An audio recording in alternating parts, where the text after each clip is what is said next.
guys, I'm Shane Davis, 20-year comic book veteran. I'm here with Yanzi Lin, and we are talking about the comic book industry. And can you get paid for years of work that you've done in the American comic book industry? Is it realistic when things are in reprint years later, down the road?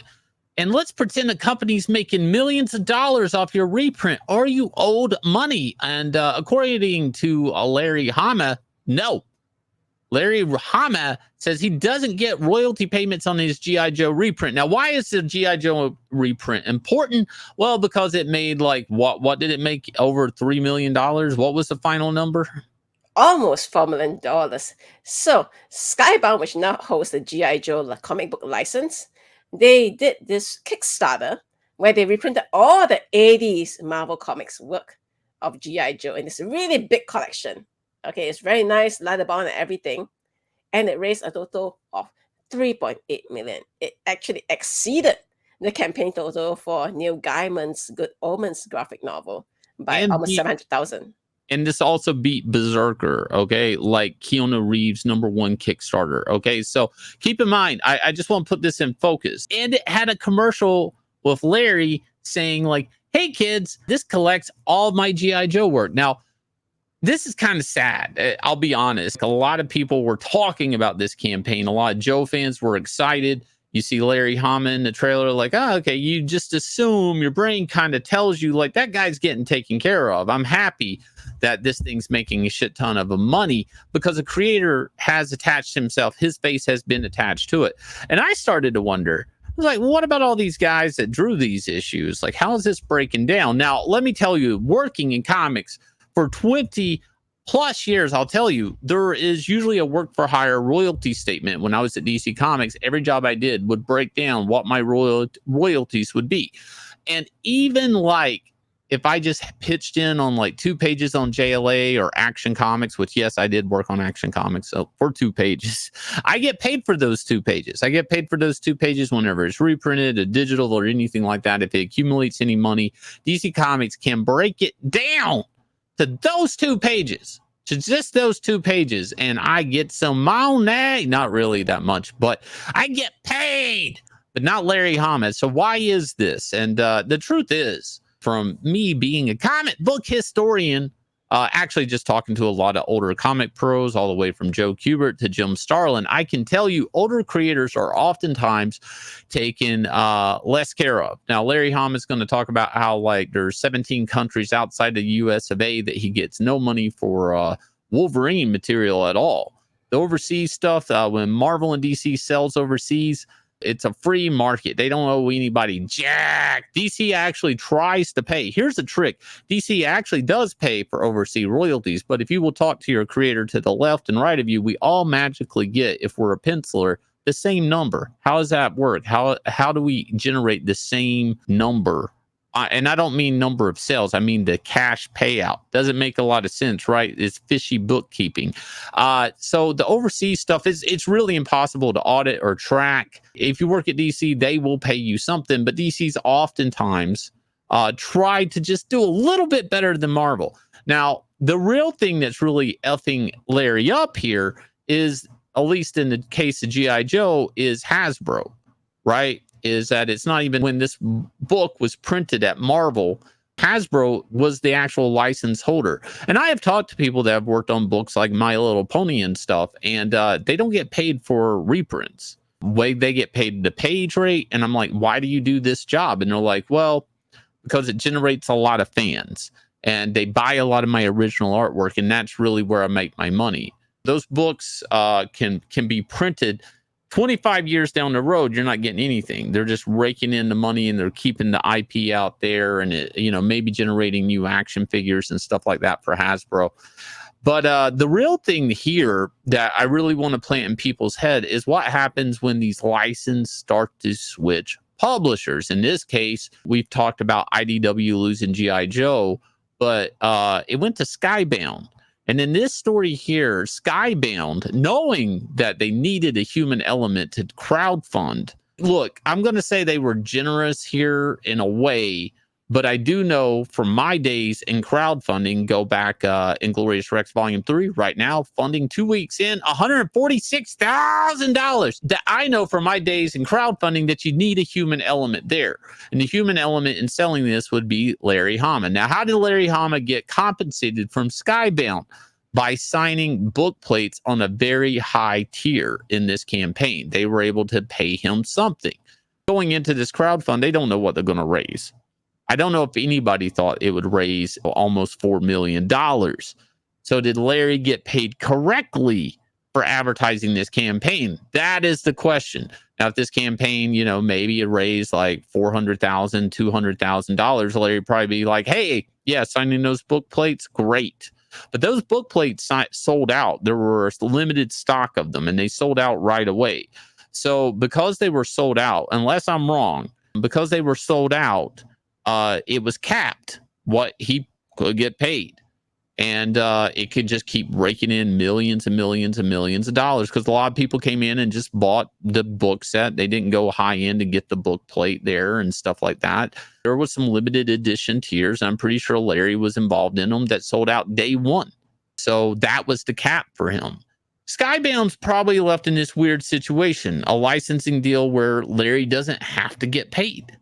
They were paying, and in their head, they were being generous enough to let him do a book plate tier just to generate some money off of it. Yeah, forget to point out. They're also trying to be generous by saying, yeah, we're going to hire him to do more work for us. So Larry will get work for hire payments. I hope that he gets royalties on those new work for hire agreements. So this is a thing, though. It also happened with Disney. So when the Star Wars license swept over from George Lucas, he sold it to Disney. There were all these back catalog of Star Wars novels and stuff, right? Yeah. Now what happened was that when Disney acquired the license, they didn't acquire the obligation to pay the guys who worked on those books any royalties. Yeah. So there was a big case where the writer had to go and chase Disney down saying, hey, you owe me all this royalty money. And they're like, nah, we didn't sign the agreement. George Lucas did. So go after him. It's like, what? And if that's not enough nightmare fuel to you to think like you maybe worked on Star Wars comics for years at Dark Horse Comics and it switches over to Marvel Comics and nobody's really obligated to pay you anymore.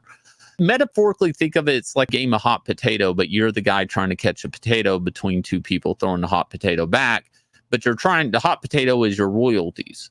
You're just going from publisher to publisher, knocking on their door, hoping they're generous enough to honor your previous original agreement you signed with the other guy that doesn't owe you anything anymore. And the reality of this deal is it's such a weird deal with the licensed books is the guy that owns the license actually owns everything. They own the work. You're just renting their characters to generate maybe some money for them, but some money for you. And then in the end, all the material ends up back in their pocket when the license is over.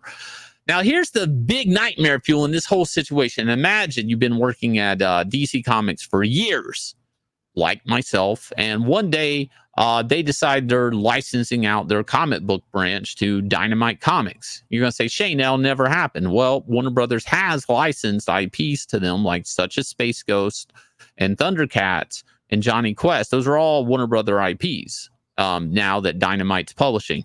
So do I have to go to Dynamite when they print my DC material and hope that they're so generous that they will pay me? You see how this works? Some people are going to say that's a stretch. That'll never happen. Are you sure about that? Is it possible that work that creators are doing at the big two, one day they're chasing some other publisher for a royalty, whether that be Penguin Random House or whatever? Would these publishers honor it? The PR nightmare of it is really the thing that's going to safeguard everybody. But in this case, and this is a good example, when it came time to go out there and try to raise money for a G.I. Joe thing, knowing that they don't have to pay Larry Hama shit or any of those guys that worked on it, they just offered him some money on the book plate and got a smiling face of Larry Hama to sell that crowdfunder. Now, if this story had been out there before the crowdfunding, would Larry actually be would it had affected the outcome of which the numerics of it, the 4 million plus, almost $4 million, it was like 3.8 or something. Would it had affected how much people spent on it? I don't know. Probably, maybe. Crowdfunding is a weird beast in the sense that it's very creator friendly. And a lot of times people in crowdfunding feel like they're backing the creator. They're not backing a mega corporation trying to fuck over creators. I've seen Archie shut down Kickstarters before because people are like, why are we crowdfunding something that the creator doesn't get money for?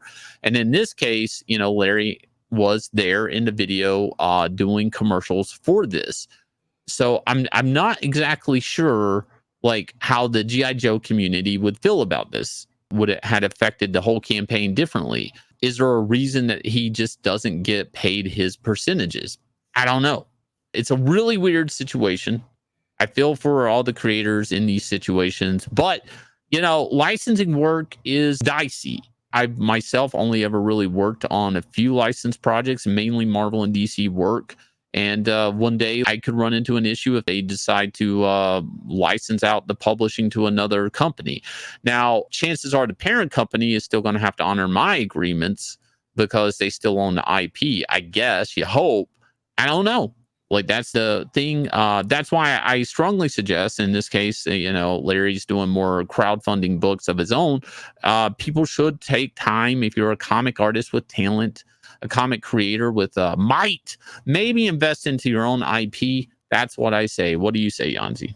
Well, that's definitely the preferable outcome, right? Because when you own your own IP, not only can you control how it gets published and everything, you also make sure that you get the rights to publish it for the rest of, I guess, 100 years maybe after you pass. Yeah, So, like you can leave it to your family, all of that. So, Inglorious Rex, mom and pop shop comic. Get over here, check out this monster of a book. If you guys are new to Inglorious Rex, you can buy 1 and 2 on our site, in our shop, 9livescomics.com. You can also back us on Indiegogo over here. And let's make this happen. $150,000. We're opening up a cash reward to fan art contest. So that's something we want to do. We got a good 3-pack over here. Go check it out. It's a $25 buy-in. One of the best comics I've ever made in my entire life. Inglorious Rex, ready for you. I'll leave you guys with the trailer for this, and hit like, subscribe, ring the bell for notifications.